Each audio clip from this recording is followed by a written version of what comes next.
आज আমি পাপড়ি recipe share করছি। আটা দিয়ে বানাবো আর ময়দা দিয়ে বানাবো, দুই রকম ভাবে বানিয়ে দেখাবো। একটা নমকিন হবে আর মিষ্টি হবে। তো এক বাটি আটা নিয়েছি। প্রথমে আমি আটার ডোটা বানিয়ে নিচ্ছি। এক বাটি আটাতে পরিমাণ মতো লবণ, লঙ্কার গুঁড়ো, হলদি আর জোয়ান নিয়েছি। জোয়ানকে একটু হাত দিয়ে দোলে আমি দিয়ে দেব। আর লঙ্কার গুঁড়ো হাফ চা চামচ আর হলুদের গুঁড়ো হাফ চা চামচ আর মৌরি নিয়েছি 1 চা চামচ, এটাকেও দিয়ে দিচ্ছি। হাতে একটু দোলে দিয়ে দেব যাতে ফ্লেভারটা খুব ভালো আসে। একটু ধনে পাতা দিলাম আর একটু চিনি দিয়ে দিয়েছিলাম হাফ চামচের মতো।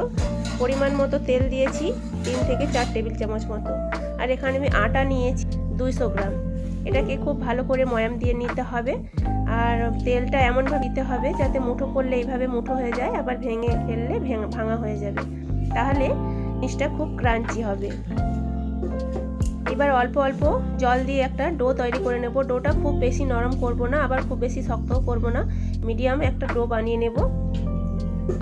যদি ঝালের পরিমাণটা একটু বাড়িয়ে নিতে চান তাহলে 2 থেকে 3টে কাঁচা লঙ্কা ছোট ছোট কুচি করে এতে মেশাতে পারেন, তাতে স্বাদটা আরও ভালো হবে। কিন্তু আমি দিলাম না, যদি বাচ্চা খায় তাহলে কাঁচা লঙ্কাগুলো মুখে পড়লে ঝাল একটু বেশিই লাগবে। ডোটা আমি রেডি নিয়েছি। এবার এই ডো রেডি করার পর আমি এক সাইডে রেখে দেবো। আর ময়দা দিয়ে যেটা বানাবো, ময়দার ডোটাও আমি রেডি করে নেব একইভাবে। ময়দাও নিয়েছি আমি 200 গ্রামের মতো ময়দা নিয়েছি। আর এতে দিয়ে দিলাম পরিমাণ মতো লবণ। পরিমাণ মতো লবণ দেওয়ার পর আমি এখানে 5-6 চামচ, চা চামচের 5-6 চামচ চিনি নিলাম। নিয়ে জল দিয়ে গুলে রেখে দেবো। এই চিনির সিরাপটা দিয়েই আমি ময়দার ডোটা মাখবো। এখানে কালো জিরে নিয়েছি, যেহেতু মিঠা বানাবো তাই জন্য কালো জিরে আর মৌরি এতে দিচ্ছি। মৌরিটা আপনারা স্কিপ করতে পারেন, আমার পছন্দ তাই দিলাম। আর আরেকটু কালো জিরে আমি অ্যাড করে দিচ্ছি। তেল দিলাম 4 থেকে 5 টেবিল চামচ। দিয়ে এটাকে ভালো করে মেখে নেব, ময়ামটা দিয়ে নেব। তারপরে চিনির সিরাপটা দিয়ে ডোটা বানিয়ে নেব। তেলটা মনে হচ্ছিল আরেকটু লাগবে, তাই জন্য আরেকটু দিয়ে আমি আবারও মেখে নিচ্ছি। আর এই ডোটাও একইভাবে হাতে মুঠো করলে মুঠো হয়ে যাবে, আবার ভাঙলে ভেঙে যাবে। এইভাবেই করতে হবে যাতে ক্রাঞ্চিনেসটা খুব ভালোভাবে আসে। চিনিটা গুলে গেছে। এবার চিনির সিরাপটা আমি এতে অল্প অল্প দিয়ে একটা ডো বানিয়ে নেব।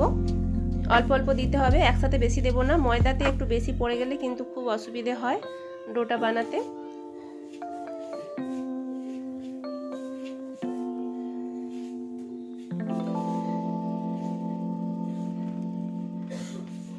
এই ডোটাও আমি রেডি করে নিয়েছি।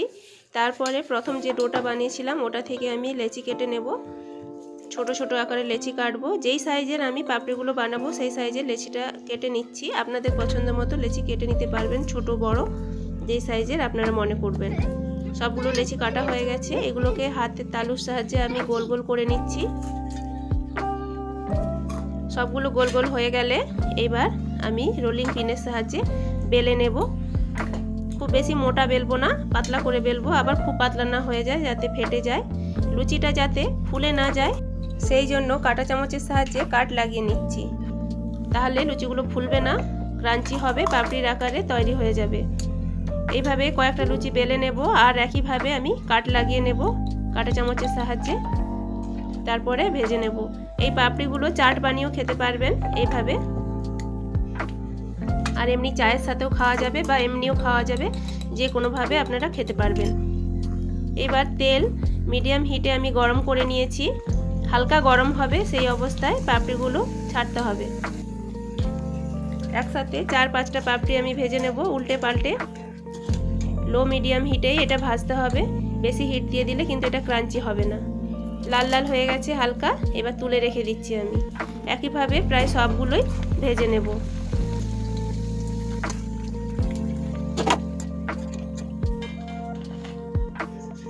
এইবার যে মিষ্টি পাপড়িটা আমি বানাবো সেটা থেকে লেচি কেটে নিচ্ছি সাইজ অনুযায়ী। সেটা লেচি কাটা হয়ে গেলে এটাও গোল করে নেব, গোল করে বেলে নেব।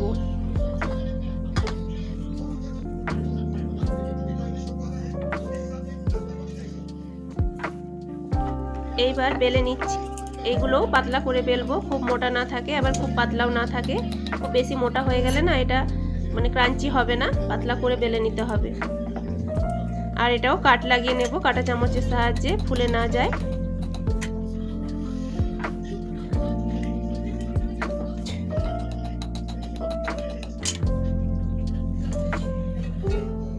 কয়েকটা বেলে নিয়েছি। বেলে নেওয়ার পর এবার ভাজতে চলে যাব। ওই একই তেলে টেম্পারেচারটা একটু কমিয়ে তারপরে আবার একই তেলে এগুলো ছাড়বো। আর 4টা থেকে 5টা একসাথে এইভাবে ভেজে নেব। গোল্ডেন ব্রাউন হওয়া পর্যন্ত ভাজতে থাকবো লো মিডিয়াম হিটে। একটু গ্যাসের হিট বাড়ানো যাবে না, তাহলে জিনিসটা নরম হয়ে যাবে, খেতে ভালো লাগবে না, ক্রাঞ্চিটা আর আসবে না।